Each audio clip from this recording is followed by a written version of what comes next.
The man across from you just smiled. Not a warm smile, a managed one. The kind that wealthy people spend decades perfecting because it lets them dismiss you without you ever realizing you've been dismissed. You asked him what he does for a living. It seemed like the right thing to say. It wasn't. Subscribe, because what follows doesn't live in any etiquette book. It only exists in the rooms most people never get invited back to. There is a world operating right now that most people never see. Private dinners in Manhattan penthouses, members-only clubs in London where the waiting list has been closed for 30 years. And in that world, the question, "What do you do?" does not exist. Not because people are hiding what they do, because in those rooms, what you do is considered the least interesting thing about you. The title you earned, the company you built, the career you spent years constructing is the first thing they discard.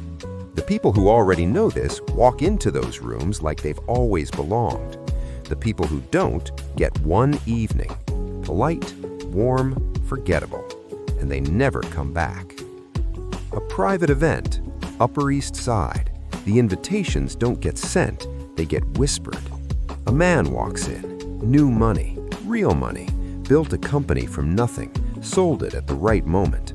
He is prepared, he is impressive. He approaches the most important person in the room, an older man, quietly dressed, the kind of quiet that signals nothing left to prove. Extends his hand, smiles. "What do you do?" The older man smiles back, perfect, practiced, reveals nothing.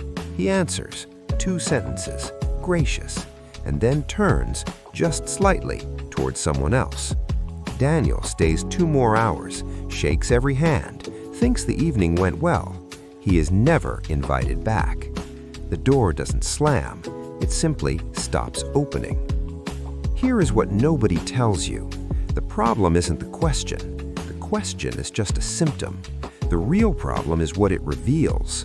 When you ask what someone does in the first 30 seconds, you are sorting them, running their answer through a filter that decides how much of your attention they deserve.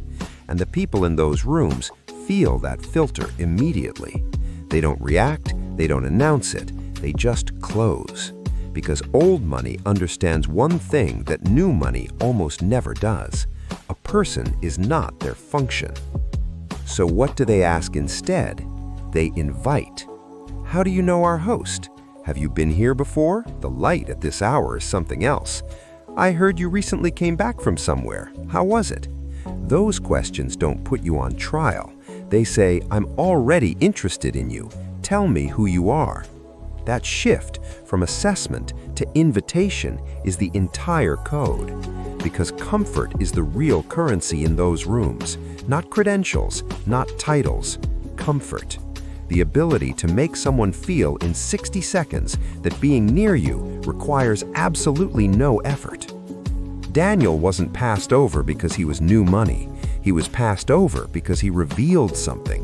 That underneath all the success, he still needed to know your value before he could be fully present with you. He didn't mean to show it, but the question said it louder than anything else could have. And in those rooms, that single reflex is the one thing no amount of money ever covers up. The first 60 seconds of any introduction are not a test you pass by being impressive. They are a test you pass by making the other person forget they were ever being evaluated. Subscribe. 15 more codes exactly like this one. Each one takes you a layer deeper inside the room. In the world of quiet wealth, the questions you choose not to ask say more about who you are than any answer you've ever given.